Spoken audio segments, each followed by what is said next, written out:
evening. Very warm welcome on my YouTube channel Nikhil मिस्त्री science learn with fun.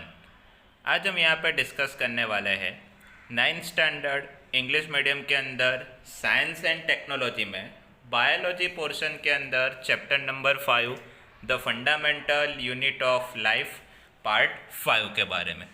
अभी तक हमने पार्ट 1 to पार्ट 4 में बेसिक कंसेप्ट ओके, फिर यहाँ पे हमने जो भी सेल के कंपोनेंट्स होते हैं उसके बारे में हमने यहाँ पे डिस्कशन किया, और आज हम यहाँ पे आगे कंटिन्यू करेंगे।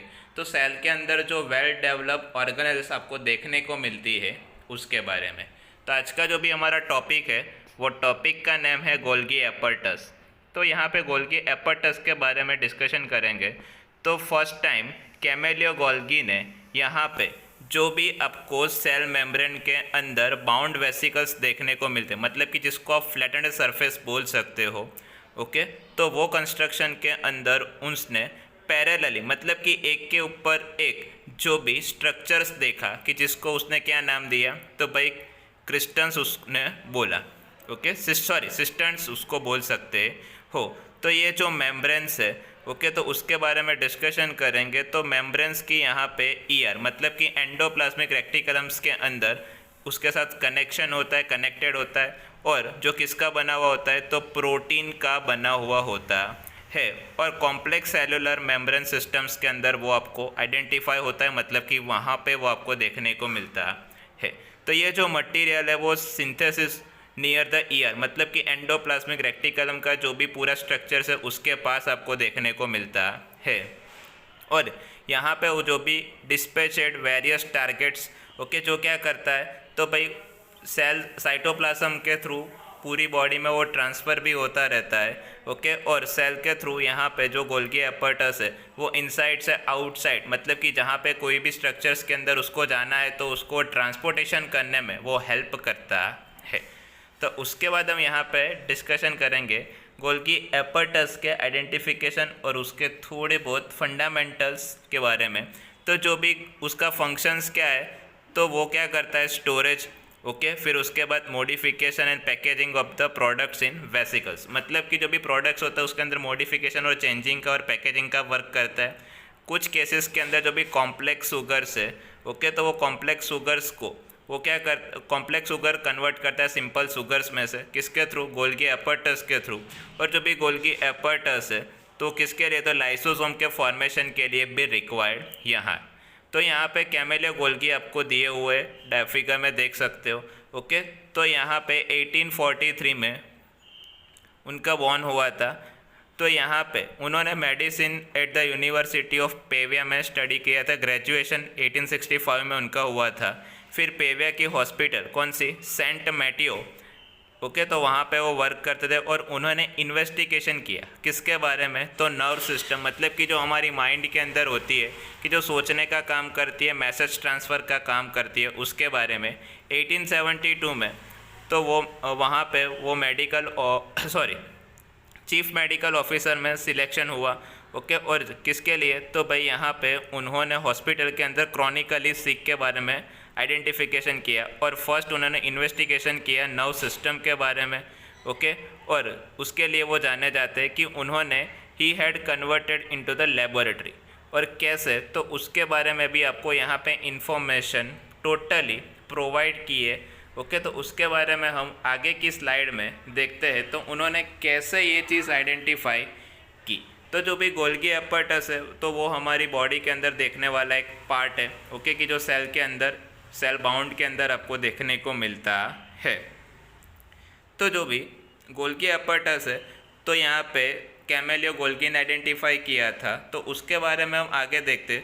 तो ये उनका वर्क था, ग्रेटेस्ट इंपॉर्टेंस उसको दिया हुआ था ओके। तो जो गोल्गी है वो वर्क क्या करता है, तो रेवोल्यूशन मेथड से जो भी इंडिविजुअल नर्व सेल है ओके, और उसके स्ट्रक्चर्स के बारे में उन्होंने आइडेंटिफाई किया था। और ये जो मेथड है, मेथड उन्होंने जो हमको रिफ़र की, जिसको आप बोल सकते हो ब्लैक रिएक्शन, यही मेथड का यूज़ करके weak solution of silver nitrate मतलब कि जिसको आप बोल सकते हो AgNO3, उसको पर्टिकुलरली उसके अंदर से जो भी वेरिएबल ट्रेसिंग्स प्रोसेस थे, तो यहाँ पे उसको डेलिकेट रेमिफेक्शंस ऑफ सेल, मतलब कि सेल को वहाँ पे डाल के उन्होंने ये प्रोसेस की कि जिसके अकॉर्डिंग आपको यहाँ पे सेल के अंदर मॉडिफाइंग और इम्प्रूव करने की टेक्निक्स यहाँ पे उनको दिखाई दी। तो जो भी गोल्गी है वो हाईएस्ट ऑनरस है, जो क्या करता है तो भाई जो भी वर्क है वो वर्क के अकॉर्डिंग थोड़े बहुत चेंजेस वो प्रोसेस के अंदर करता है।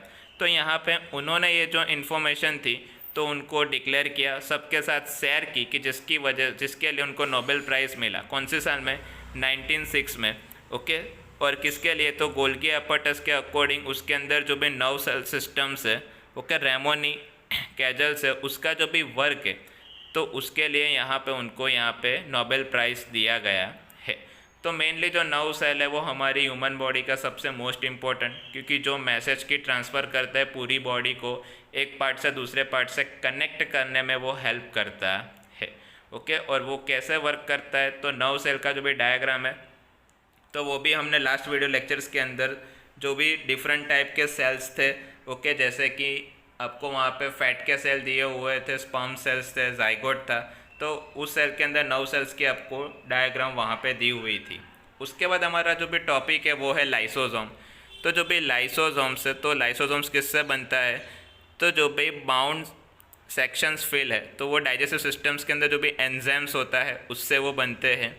तो यहाँ पे जो भी एंजाइम्स है वो किससे बनते हैं? आरईआर, मतलब कि रफ एंडोप्लाज्मिक रेक्टिकलम, जिसके बारे में हमने लास्ट लेक्चर के अंदर ब्रीफ में डिस्कशन किया था। जो भी लाइसोसोम्स है तो वो क्या है? तो kind of waste disposal system, मतलब कि सेल के अंदर जो भी वेस्ट मटेरियल होता है, वेस्ट सब्सटेंस होता है, उसको वो अपने आप ही डिस्पोज करता है, ख़त्म करता है। और वो क्या करता है कि सेल को क्लीन करने में हेल्प करता है, और डाइजेशन सिस्टम के अंदर कोई भी बाहर से जो भी मटेरियल्स आता है कि जो सेल ऑर्गन्स के लिए हार्मफुल है तो उसको वो वहाँ पे वो डिस्ट्रॉय करने का वर्क करता है। जो भी फॉरेन मटेरियल्स है जब भी वो सेल के अंदर एंटर होता है, सच एज अ बैक्टीरिया और फूड के फॉर्म में, ओके, तो अगर ओल्ड सेल के लिए हार्मफुल है या तो जो भी ऑर्गेनेल्स है उसके अंदर वो आता है, तो जो भी लाइसोसोम्स है लाइसोसोम उसको ख़त्म कर देता है। यहाँ पे वो क्या करता है? तो जो भी कॉम्प्लेक्स सब्सटेंसेस होता है उसको वो ब्रेक करके, मतलब कि तोड़ के, उसको वो सिंपल सब्सटेंस के फॉर्म में कन्वर्ट करता है। जो भी लाइसोसोम्स है तो वो एक पावरफुल डाइजेस्टिव एंजाइम्स उसके अंदर होता है कि जो फूड को ब्रेक करने का वर्क करता है। ओके, और जो भी इनऑर्गेनिक मटेरियल्स है उसको वो ऑर्गेनिक मटेरियल में कन्वर्ट भी करता है।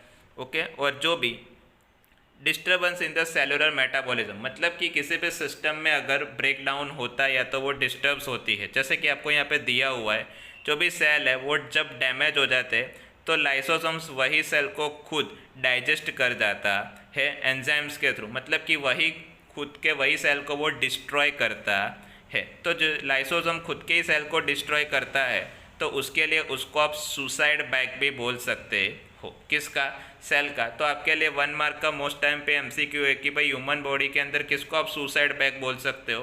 तो लाइसोसोम है कि जो भी उसका सेल है, सेल स्ट्रक्चर है, उसको वो खुद ही डिस्ट्रॉय करता है, उसको खुद ही ख़त्म करता है। उसके बाद आपको यहाँ पे टॉपिक दिया हुआ है माइटोकॉन्ड्रिया। तो माइटोकॉन्ड्रिया को आप सेल का पावर हाउस भी बोल सकते हो। क्यों?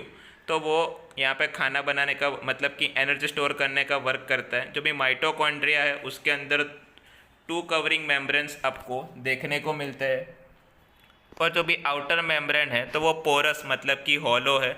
ओके, जिससे क्या होता है तो भाई जो भी सब्सटेंस है वो इनर टू आउट और आउट टू इनर हो सकते हैं। और यहाँ पे जो भी इनर मेम्ब्रेन्स है तो वो डीपली फोल्डेड, मतलब कि पार्टीशंस फॉर्म में है। जैसे फोल्ड की जो भी सरफेस एरिया इंक्रीज होती है तो एटीपी जनरेटिंग का जो भी रिएक्शंस होता है वो भी इंक्रीज होता है। यहाँ पे एटीपी मतलब एनर्जी का फॉर्म है, जिसको आप बोल सकते हो adenosine triphosphate.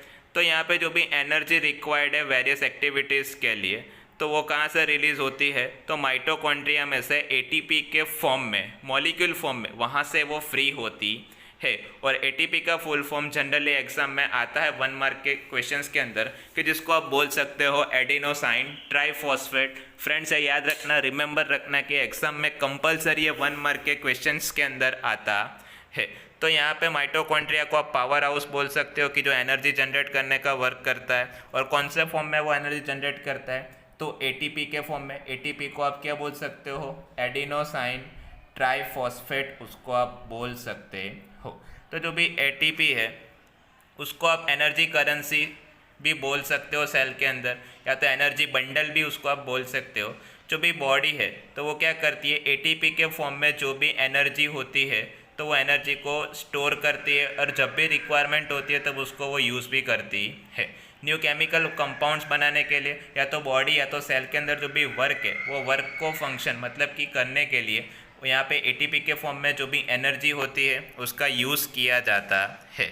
Mitochondria are the strange organs in the sense, मतलब कि वो क्या करता है, तो जो भी स्ट्रक्चर्स होते हैं, जो भी कैरेक्टरिस्टिक्स होते हैं, उन सबको वो क्या करता है, तो भाई जो भी डीएनए और रिबोसोम्स है उसके थ्रू वो ट्रांसफ़र भी करता है, उसको डिटेक्ट भी करता है।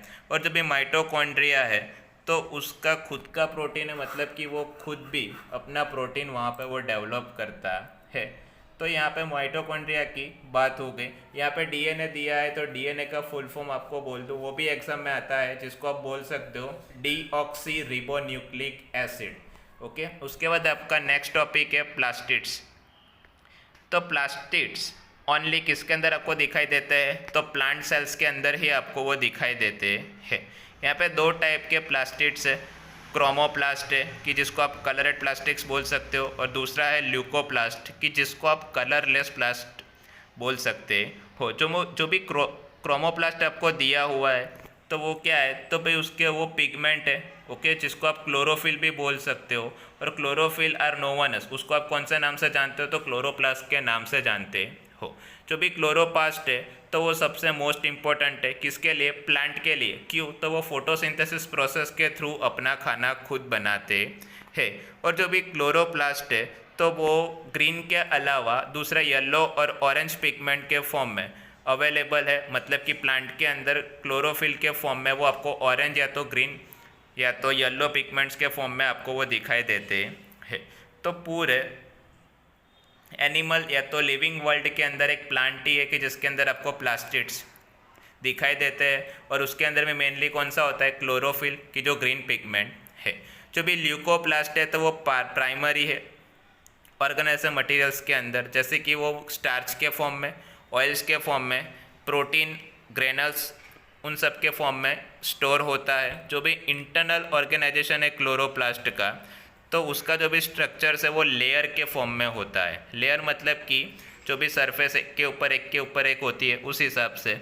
और जो भी ये मटेरियल्स है उसको आप क्या बोल सकते हो, तो स्ट्रोमा बोल सकते हो। और ये सिमिलरली जो भी माइटोकॉन्ड्रिया का जो भी एक्सटर्नल स्ट्रक्चर होता है उसके जैसा स्ट्रक्चर्स आपको यहाँ पे ल्यूकोप्लास्ट का, मतलब कि जो भी आपका प्लास्टिड्स है उसके अंदर आपको दिखाई देता है, लेकिन इनर साइड के अंदर यहाँ पे जो भी माइटोकॉन्ड्रिया प्लास्टिड्स है उन सब के खुद के डीएनए होते हैं और रिबोसोम्स होते हैं।